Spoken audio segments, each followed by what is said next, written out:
तो जय हिंद दोस्तों, आपका फिर से स्वागत है आपके चैनल पे। तो आपको जैसे कि पता है, हमने पिछले वाले वीडियो में देखा था रिएक्ट के अंदर प्रॉप्स क्या होते हैं और उसका यूज कैसा होता है। तो ये वीडियो में आज हम देखेंगे कि प्रॉप्स ट्रेलिंग क्या होती है, इसका मतलब क्या है और ये कैसा होता है। तो चलो देखते हैं। मैं ज़्यादा थ्योरी नहीं बोलते बैठूंगा, डायरेक्ट प्रैक्टिकली करके बताऊंगा। तो चलो देखते। तो इसे मिनिमाइज करता हूँ और ये हमारा मैंने छोटा सा प्रोजेक्ट बनाने वाला है, ये ओपन करता हूँ। अब इसके अंदर क्या है, कुछ भी नहीं है। मैंने 4 कंपोनेंट बनाने वाला है, कंपोनेंट 1, कंपोनेंट 2, 3, 4। कंपोनेंट 1 के अंदर हमने कंपोनेंट 2 को कॉल करे, कंपोनेंट 2 के अंदर हमने कंपोनेंट 3 को कॉल करे, कंपोनेंट 3 के अंदर हमने कंपोनेंट 4 को कॉल करे, और कंपोनेंट 4 के अंदर कुछ भी नहीं है, सिर्फ कंपोनेंट 4 उसका एक नाम है बस। और जो ये हमारा कंपोनेंट 1 है वो हमने डायरेक्ट हमारा जो app.js रहता है उसके अंदर इसे कॉल कर दिए। अगर हम इसे अभी रन करेंगे तो हमारा आउटपुट क्या आएगा, आपको पता है? नहीं पता है तो देख लीजिए। तो आप देख सकते हैं हमारा जो आउटपुट रहेगा सीधा हमारे पूरे कंपोनेंट वहाँ पे हमें डिस्प्ले होते वाले दिखाई देंगे। तो आप देख सकते हैं कंपोनेंट 1, कंपोनेंट 2, 3, 4। अब यहाँ पे मैं क्या करता हूँ, अब जो हमारा कंपोनेंट 1 है यहाँ पे आता हूँ और यहाँ पे एक मैं वेरिएबल क्रिएट करता हूँ। जैसे कि अब मैं क्या करता हूँ, यहाँ पे सॉरी हमें करली ब्रैकेट के अंदर लेना पड़ेगा। यहाँ पे एक मैं वेरिएबल क्रिएट करता हूँ, का नाम क्या रखेंगे हम, प्रॉप्स ट्रेलिंग रहेंगे, इक्वल टू। इसके अंदर कुछ भी वैल्यू दे सकते हैं। जैसे कि मैं यहाँ पे क्या करता हूँ, यादव डाल देता हूँ। अब यहाँ पे क्या है, अब ये जो वेरिएबल है अगर हमें कंपोनेंट, ये कंपोनेंट 1 के अंदर हमने डिक्लेयर करे, अगर हमें कंपोनेंट 1 के अंदर यूज करना है तो हम सिंपल क्या करेंगे, करली ब्रैकेट के अंदर इसको कॉल कर देंगे और इसे सेव करते ही हमारे कंपोनेंट 1 के अंदर ये कॉल हो जाएगा और हमें यहाँ पे यादव नाम दिखाई देगा। अगर हमें अब इसे हमारे कॉन्स्ट ये वाले वेरिएबल को कंपोनेंट 2 में यूज करना है जो कि हमने कंपोनेंट 1 के अंदर कॉल किया है, तो हम उसके लिए क्या करेंगे, सिंपल हमारे ये वाले वेरिएबल को ऐड हमारा जो कंपोनेंट रहता है, सॉरी प्रॉप्स, जो प्रॉप्स रहते हैं हमारे, वैसे हम उसे भेज देंगे। जैसे कि आपको पता हमने पिछले वाले वीडियो में देखा था। तो मैं यहाँ पे str डाल देता हूँ और यहाँ पे जो भी हमारा वेरिएबल हमें भेजना है कंपोनेंट 2 के अंदर वो यहाँ पे डाल देता हूँ। हमारा वेरिएबल ये वाला है तो सिंपल मैं यहाँ डाल देता हूँ और सिंपल इसे सेव करता हूँ। और सेव करने के बाद अगर ये अभी रन होगा, क्या रन होगा, लेकिन ये वहाँ पे हमारे कंपोनेंट 2 के अंदर यूज नहीं होगा। अगर हम कंपोनेंट 2 के अंदर डायरेक्टली यहाँ पे आके से करली ब्रैकेट के अंदर यूज करेंगे तो ये यूज नहीं होगा, आपको ही पता है। सिंपल इसे रन करता हूँ तो एरर दिखा रहा है, आप देख सकते हैं। क्यों, तो ये क्या बोल रहा है, तो हमारे कंपोनेंट 2 के अंदर ये वाला वेरिएबल है नहीं, हमने अभी इसे पास करे प्रॉप्स, लेकिन इसे अभी कॉल नहीं करे। तो मैं इसे सेव करके रन करता हूँ तो आप देख सकते हैं कुछ भी नहीं है।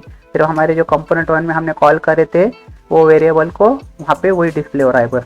लेकिन हमें कंपोनेंट 2 के अंदर इसे दिखाना है तो हम क्या करेंगे, कंपोनेंट के अंदर ये यहाँ पे हमें प्रॉप्स लिखना पड़ेगा। अब यहाँ प्रॉप्स की जगह कुछ भी लिख सकते हैं, लेकिन एक स्टैंडर्ड मेंटेन है ना, इसलिए यहाँ पे प्रॉप्स लिखते हैं। प्रॉप्स का फुल फॉर्म आपको पता होगा, प्रॉपर्टीज रहता है। तब हम क्या करेंगे, हमारा जो ये वाला वेरिएबल कंपोनेंट 1 में से हमने यहाँ पे भेजे ये, तो हमारा ये नाम से हमारे कंपोनेंट 2 के अंदर आ गया है। तब हम सिंपल उसे यूज करना है तो हम क्या करेंगे, ये हमने पिछले वाले वीडियो में देखा है सब, फिर भी मैं बता रहा हूँ, props.str। तो इसे मैं सेव करता हूँ। सेव करने के बाद आप देख सकते हैं कंपोनेंट 1 के अंदर भी रन हो रहा है, कंपोनेंट 2 के अंदर भी वो वेरिएबल रन हो रहा है। अब यहाँ पे दिक्कत क्या आती है, देखिए अब हमें क्या करना है। अब हमने कंपोनेंट 1 में और कंपोनेंट 2 में तो यूज कर दिया है इजीली, कि तो कंपोनेंट 1 के अंदर हमने कंपोनेंट 2 को कॉल करे तो यहाँ पे कोई दिक्कत नहीं है हमें।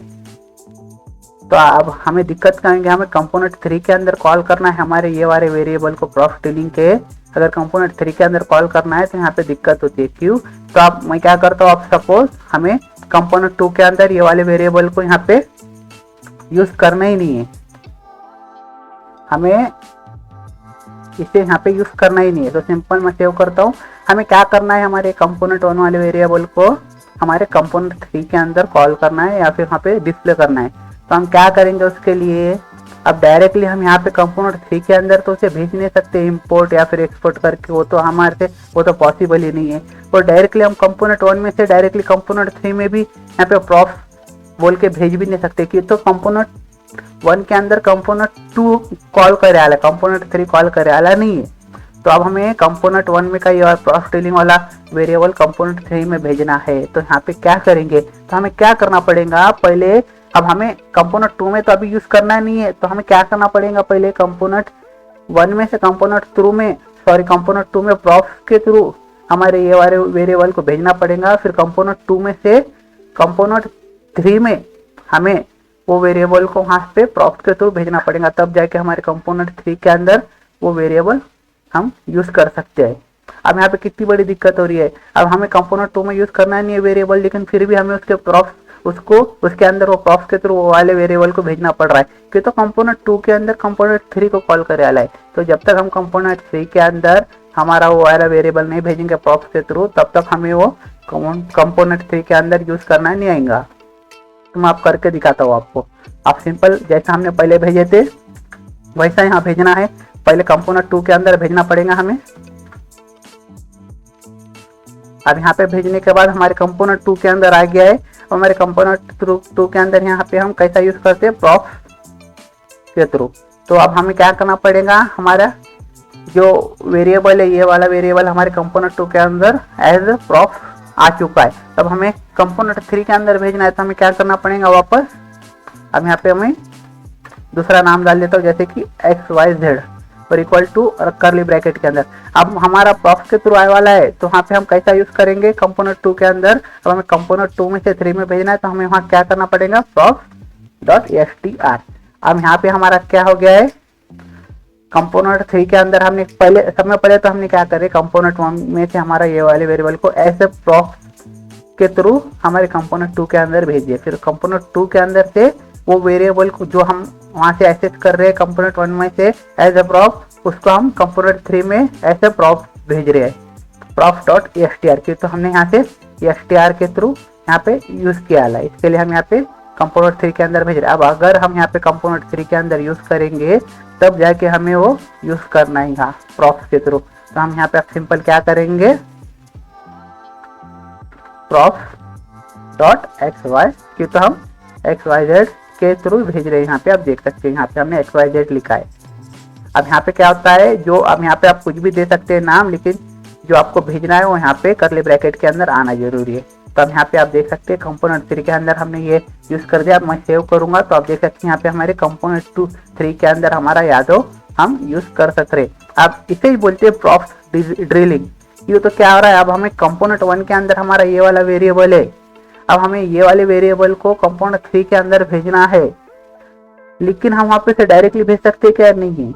हमें क्या करना पड़ेगा, पहले कंपोनेंट 1 में से कंपोनेंट 2 को भेजना पड़ेगा, क्योंकि तो कंपोनेंट 1 में कंपोनेंट 2 को कॉल कर रहा है, और जो कंपोनेंट 2 है कंपोनेंट 2 में से कंपोनेंट 3 को भेजना पड़ेगा, क्योंकि तो कंपोनेंट 2 के अंदर कंपोनेंट 3 कॉल कर रहा है। तो इसी प्रकार अगर यहाँ पे सपोज हमने कुछ इस प्रकार स्ट्रक्चर बनाए वाले कंपोनेंट 1 2 3 4, और 1 में 2 को कॉल करे वाला है, 2 में 3 को कॉल करे वाला है, 3 में 4 को कॉल करे वाला है, और आगे अगर सपोज 5 रहता था तो हम क्या करते थे, 5 को 4 में कॉल करते थे, फिर क्या करते थे 6 को 5 में कॉल करते थे, ऐसा स्ट्रक्चर चलते रहता था। और सपोज हमने ये 15 तक बनाए, कंपोनेंट 15 तक, और हमें कंपोनेंट 1 में से कंपोनेंट 15 को भेजना है हमारा वेरिएबल ये वाला। तो हमें क्या करना पड़ेगा, पहले कंपोनेंट 1 में से 2 को भेजना पड़ेगा, फिर 2 में से 3 को भेजना पड़ेगा, फिर 3 में से 4 को भेजना पड़ेगा, फिर 4 में से 5 को भेजना पड़ेगा, फिर 5 में से 6 को भेजना पड़ेगा, फिर 6 में से 7 को भेजना पड़ेगा। तो आप सोच सकते हैं यहाँ पे ये कितना कॉम्प्लिकेटेड होता था और कितना वहाँ पे वो डिफिकल्ट हो जाता था और कितना हमें कोड करना पड़ता था। तो इसे ही बोलते हैं प्रॉफ ड्रिलिंग। कि तो हमें कंपोनेंट 1 में का वेरिएबल अगर डायरेक्ट कंपोनेंट 15 में यूज करना है तो हम डायरेक्टली यूज तो नहीं कर सकते, कि तो हमारे कंपोनेंट 1 में सिर्फ कंपोनेंट 2 कुछ कॉल करे ले। हाँ, अगर कंपोनेंट 1 में कंपोनेंट 15 हम अगर कॉल करे वाला रहता था तो हम डायरेक्टली कंपोनेंट 1 में से कंपोनेंट 15 को प्रॉफ के थ्रू वाला वेरिएबल को भेज सकते हैं। लेकिन यहाँ पे ऐसी कंडीशन है क्या, नहीं है। हम कंपोनेंट 1 में 2 को कॉल कर रहे हैं, 2 में 3 को कॉल कर रहे हैं, 3 में 4 को कॉल कर रहे हैं, 4 में 5 को कॉल कर रहे हैं। तो ये ऐसा स्ट्रक्चर बनते जाता है, इसलिए इसे बोलते हैं प्रॉफ ड्रिलिंग। और ऐसा बोला जाता है कि हमेशा इससे बच के रहना चाहिए। अब इसे बचने के आगे चल के हम वो भी देखेंगे उपाय, हम कैसा बच सकते हैं प्रॉफ ड्रिलिंग में, और कैसे हम दूसरी मेथड यूज कर सकते हैं, जैसे कि कॉन्टेक्स्ट एपीआई होगा, रिडक्स हो गया, उसके थ्रू हम ये प्रॉफ ड्रिलिंग को बच सकते हैं। अब मैंने यहाँ पे रिडक्स के ऊपर वहाँ पे तो बनाने वाले वीडियो आप जाके चेक कर सकते हैं चैनल पे, लेकिन कॉन्सेप्ट एपीआई पे बनाऊंगा। तो वीडियो पसंद आता है तो आप लाइक सब्सक्राइब शेयर कर सकते हो। Thanks for watching.